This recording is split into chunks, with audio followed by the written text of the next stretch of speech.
and consultant Steve Hood. We thank you both for being here. Let's begin with this low voter turnout. Now, reporters love these horse races, but apparently the voters were yawning.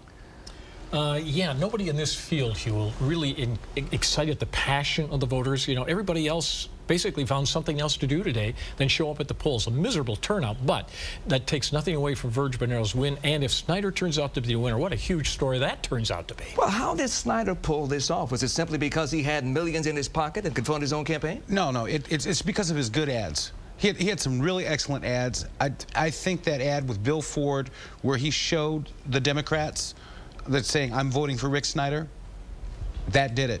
I think that really did it. That caused some people to jump the fence. Let me just take a shot at it from this point. If Rick Snyder was involved in a two-person race tonight, he does not win. If you took the 50,000 votes that Mike Cox got, give those to Pete Hoekstra, who wins? Pete Hoekstra does.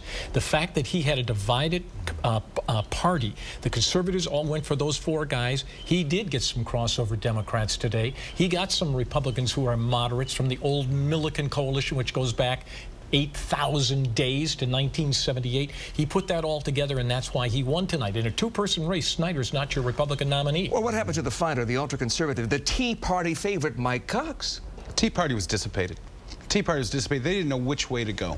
All right, they didn't know whether to go with Hoekstra, they didn't know whether to go to Snyder, or they didn't know whether to go to Cox. And what happened to Cox was the question. All right, the question of his integrity. We discussed that 2 weeks ago, or last week. The rumors never proven. It was never proven, but it raised the question, can this guy be trusted? And here's the other part of the equation. The traditional Republican coalition of business and right to life are the losers here tonight. They could not deliver for Mike Cox. They went out on the ledge. They endorsed him. That's supposed to carry the mail in a Republican primary. Guess what?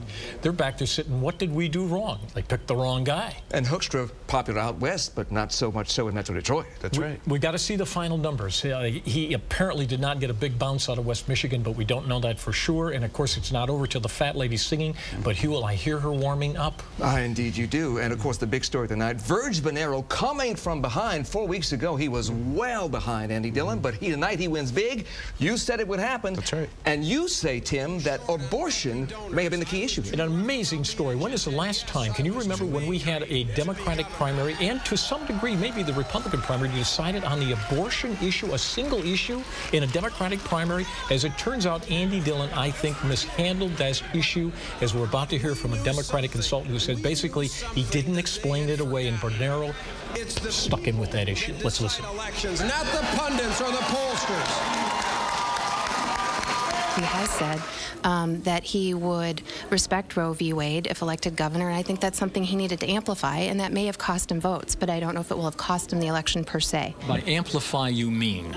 To be very clearly that he would not be an activist governor and looking to roll. Opposed to the possible winner of the Republican primary here, Rick Snyder, the choice is very, very clear. Absolutely, and give credit to the union movement. They are part of the winners here tonight. They delivered for Virg Bonero. The pro-choice women delivered for him. The Greens delivered. He put together basically that coalition that won years ago every Democratic primary with their guy. Now the question is, can he broaden that beyond the unions and the pro-choice thing to bring in those independents that apparently went for Mr. Snyder and away from Mr. Dillon? Well, anger may play well among the union members, but Steve Hood, will it play well across the rest of the state? I don't know if it'll play well across the state. What's got to happen, he's got to expand his message while focusing it. All right, you just can't be angry all the time. You've got to give solutions. If you don't have solutions, if you can't figure out how to put talented Michigan back to work, all right, you're not going to get elected. There are too many people out of work. White, black, Puerto Rican, they're out of work. All right, and the state cannot survive. State government is too large.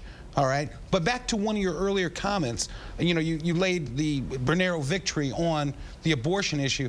I say also that Andy Dillon was too closely aligned to the Granholm administration. Too closely aligned there, because her shadow is an imposing shadow. All right, and I really hope that over the next 2 months he takes a vacation. And he was also closely aligned with the business community, which is a tantamount for losing votes in a Democratic primary. Some call him a Democrat in name only. Exactly. Exactly. Gentlemen, thank you. We'll get back to you. More analysis ahead. Monica?